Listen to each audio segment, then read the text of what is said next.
Welcome to the NBA Coast to Coast podcast brought to you by TheLines.com. Coming to you from the West Coast, Josh Lander, joined by Nate Weitzer. He's on the East Coast, and we've got a big slate here in the NBA. 11 games on Wednesday, as we got our best bets in this episode with some looks at sides and totals on the slate. Also have another episode up with player props. I always keep wanting to say parlays, but they're player props. Our parlay is in the email newsletter that we're telling you about. Want to make sure that you are subscribed to the channel. Check out the description of the video as well. That's where we have the link to that newsletter, and that is where Nate and I are putting in our bonus parlay every Friday. A little 3-0 on the parlay. They're up almost 4 units on the 3 bets, so feeling good about that. Make sure you are checking that out every Friday. Coming off a pretty good night here on a small slate on Tuesday, so let's keep it rolling here, Nate, with your first best bet of the night.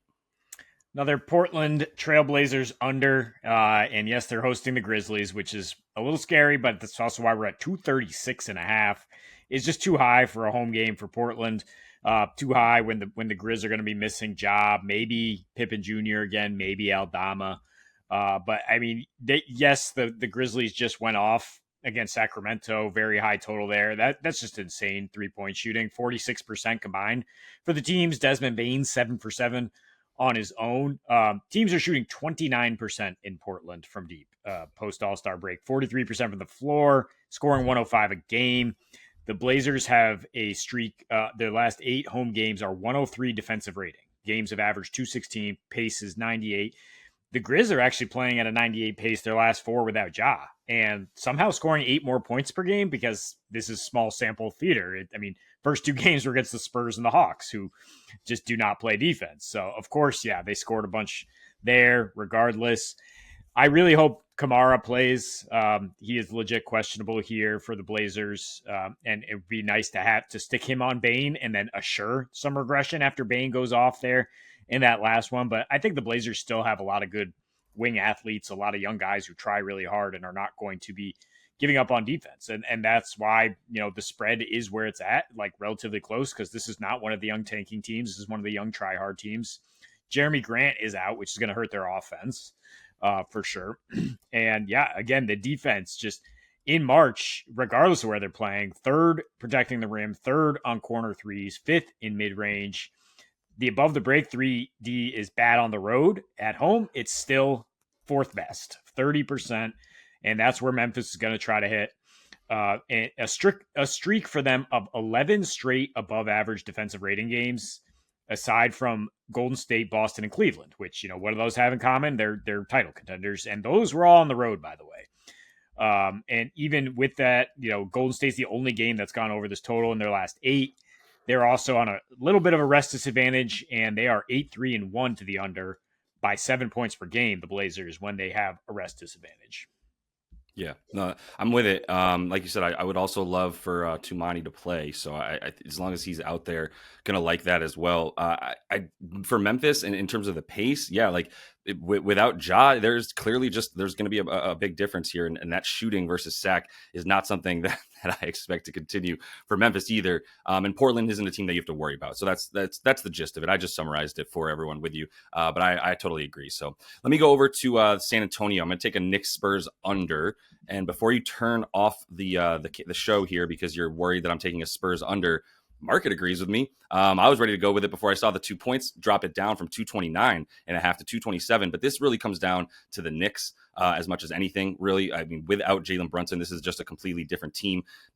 Probably a team that Tibbs likes a little bit more, if we're being honest, because if you look at the D rating in their last 5, they're up to 3rd. In their last 10, they're at 2nd best on the season there, or in the last 10, like I said. And that is with about 4 games now with Jalen Brunson in and 6 without, right? So there's clearly a trend going there.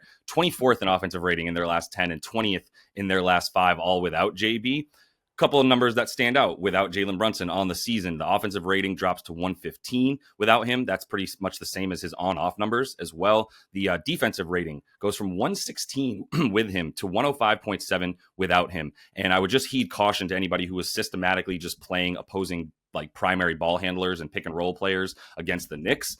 Deuce ain't Jalen Brunson. You're not going to get the same, unworthy duo defending a pick and roll play like Cat and Jalen Brunson, who just get hunted by these other teams. Not happening anymore. Like I said, that's a huge difference there. 105.7, allowing about 12 fewer points per game because the pace also drops down about 1 point per 100 possessions without JB on the season as well. And this is all pretty much holds true with last season as well. Barely missed any games. but there was a very big stark contrast, right, with and without him last year. And right now, they didn't bring anybody else in to help with this. Mikal Bridges is not a facilitator. Miles McBride, not really a facilitator. Those holes in his game are being clearly shown a lot right now, as they're expecting a lot from other guys. So it's the offense. Now you're going to say, well, this defense for the Spurs is like the worst in the league at this point, and you're close. They're 29th, so you're just one off. And the offensive rating has actually gone up as well, because they've gotten the benefit of playing the Hornets and teams like that over their last 5 games and 10 games as well. And that's what we see coming from them. But we're still going to see the same level of putrid shooting that we've seen. They're still 17th over the course of their last 10. They're not getting to the free throw line. The only thing that they're really doing well on offense, I would say, is getting those above the break threes. The Knicks in their last 10 games, number 1 defense limiting above the break threes. They're also bad against the corner. Not really something that we're seeing because Chris Paul isn't really facilitating the offense. This was a team that earlier in the season, Nate, first half of the season, they were 10th in corner 3 frequency, and they're down to 18th now as a result of really not having anybody to really help facilitate. The assist percentage is way down as well. So if you can get out into transition against the Knicks, I suppose maybe you have a shot. They've been a little bit weaker there, but I'm not really worried about it. Without D Fox, that was pretty much their one-man fast break, and Jeremy Sohan not really getting the time. So maybe Keldon Johnson. That you see, I'm really stretching and reaching here for guys that can maybe take over the game in a way that would help push this to the over, but I just don't think that's happening tonight. Yeah, I mean, Steph Castle is kind of their number one option right now, just because it's the only reason for them to play for anything. It's his rookie of the year, and Vassell should get kind of shut down based on what you're reading for the approved above the break stuff for the Knicks. So maybe looking at his under, maybe looking at the Spurs 109.5 under, if that's the angle we're taking, is that the Knicks are actually playing defense again. And they're fresh off just completely shutting down the Heat, who are in a similar boat of just like listlessly gliding towards the end of the season. I do worry about the Spurs defense, though, for taking an overall game under that the Knicks could put up 120, 130 here if shots start falling. But they could, and that would be the only thing. So I don't love the team total for the Spurs, because this is also heavily based on the Knicks offense just stalling. And if you watch them, they look a little bit more like the Magic at times, where you're like, where are we gonna produce a good shot from right now if nobody can force it the way JB did? So yeah. Well, I'm hoping for the Cavs to put up 120, 130, that their team total at 120.5, and I'll take the over here. This is a contingent plan here that if no Mobley on the back-to-back, if Evan Mobley sits, I think the game over is very live. We've seen the Cavs go to this guard-heavy, guard-dominant game, and the Kings will be more than happy to play that if Mobley's out, and just be like, all right, Monk and DeRozan and Levine, let's go. Let's get up and down. And if no Donovan Mitchell, Ty Jerome props probably. His 5 without Donnie, 16.5 points, 44% from 3, 132 offensive rating. So those guys are both rest candidates for sure. But the Cavs machine is going to keep going.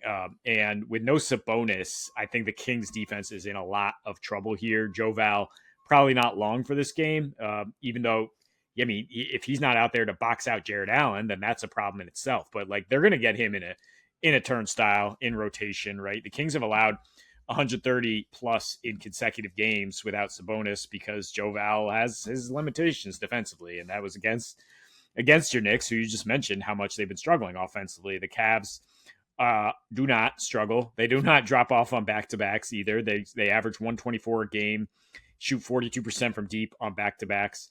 They average 127.5 against the West. They shoot 41% from 3, 31 assists per game. So that's exactly what I'm talking about. Like, if you can identify a slow-footed guy and start getting them in rotation and all these elite three-point shooters on the floor, like, not surprising that they can drop a ton of points. They were averaging 131 in their last 7 against the West, over in 6 straight before getting just under this against the Clips last night.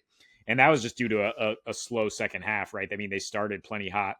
And the matchup, couldn't get better because the Kings are dead last on percentage above the break threes, 44% in March. They're also dead last protecting the rim with Sabonis in and out of there, 76% at the rim. So that's exactly what Cleveland wants to do, get those high percentage effective field goal shots, and I think they get plenty of them tonight. Yeah, I mean, the The reason I feel like you're talking Cleveland here is because we're terrified of Sack's really stagnant offense as well at times over the last bit, but they've been equally bad on defense in those situations as well. And this Cavs team, yeah, they don't seem like they're very interested. Can't imagine them more interested in playing defense second night on the road in a row than they were the first one. And we've talked about it all season. They're a walking over. So with and without Donnie, because they do have the guards in reserve, like you mentioned, Ty Jerome got into it with Paolo Banchero. If you didn't see that the other night, research it. Pretty funny when you see a star player like that going up at Ty Jerome, who didn't care. So good for him. But let's go over to Minnie and New Orleans. We're playing in Minnesota here, going under 228.5. You called this one out to my attention, and I'm with you entirely on it as well. The Pelicans are bad. I get that it's scary to think about Zion and this Pelicans team who's so bad on defense with only like a few good offensive players, but you take Trey Murphy out of there. You've got Gobert on Zion at least, and mostly just Gobert being back, right? You brought it up to the Wolves last four with Rudy, 107 defensive rating on the season. That holds true as well. They're at about a 108 D rating on the season with Rudy. When you look at them without Rudy on the season, that D rating goes up to about 115.5. So that's going to be the biggest difference here, right? Is Rudy actually being able to protect the paint, where this team for the games that he missed, he's only been back for a few, but in the last 10, they have not been the defense that you remember down low, with the rim, the rim field goal percentage dropping a bit for them, down to 17th without him here. The paint frequency goes up for other teams, and their paint field goal percentage, unsurprisingly, also goes up without Rudy. And then you just look at the difference between the last 10 and then the last 5, and you're going to see Rudy being in there making a big difference, right? And really just also slowing down the game a ton. The pace for this team drops a bunch without Rudy as well, goes from about 96 to 97.5. And then on the opponent's points per game as well, because of the pace, because of the thing, 5 more points per game that they're allowing when Rudy was sitting. So they went on a little tear there where they played games in the 250s against the Thunder a couple times, right? They came back from the break and they were playing really fast because they didn't have Rudy. They also didn't have Julius Randle for a bunch of those games, who takes the air out of the ball as well. I would throw that out there. Another big reason for the pace. Can't just look at Rudy when it comes to pace. Definitely Julius Randle being a little bit of a black hole at times, or at least the main facilitator, and that does slow things down in general with the way that he's playing. So also want to make clear, the Randall being back is pretty much equally as important for this game going under. Not the defense the way Rudy is, but we get both of those at the same time. We're in a pretty good spot.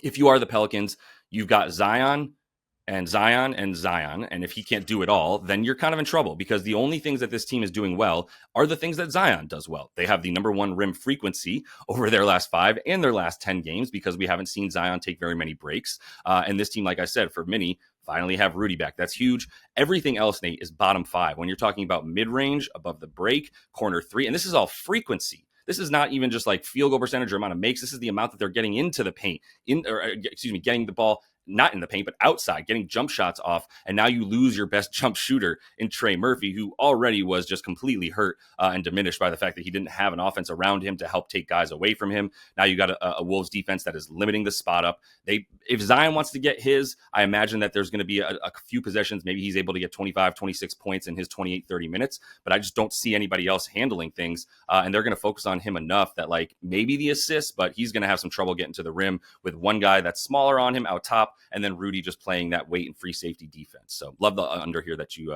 found. Yeah, I'm starting to like it more, because I look at now your primary ball handler, CJ McCollum, the old vet, going against these absolute dogs in the backcourt. He went 1 for 14 the last time these teams played with no Trey Murphy, so added attention.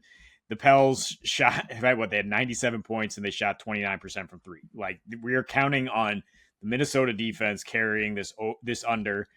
So potential parlay opportunity with the Wolves to win, maybe adjusted spread. It's getting kind of out of control on the spread, but you want to bring it down and take the under with it and get some plus money there. Yeah, I can see it. There's a couple of ways to play it, but we're banking on fewer points and Minnesota to handle business. So that's all the time we have for you in this one, though. Make sure you are subscribed to that channel. Continue to follow along and check out the player props that we have up in a separate episode for you. And until we see you next, happy betting.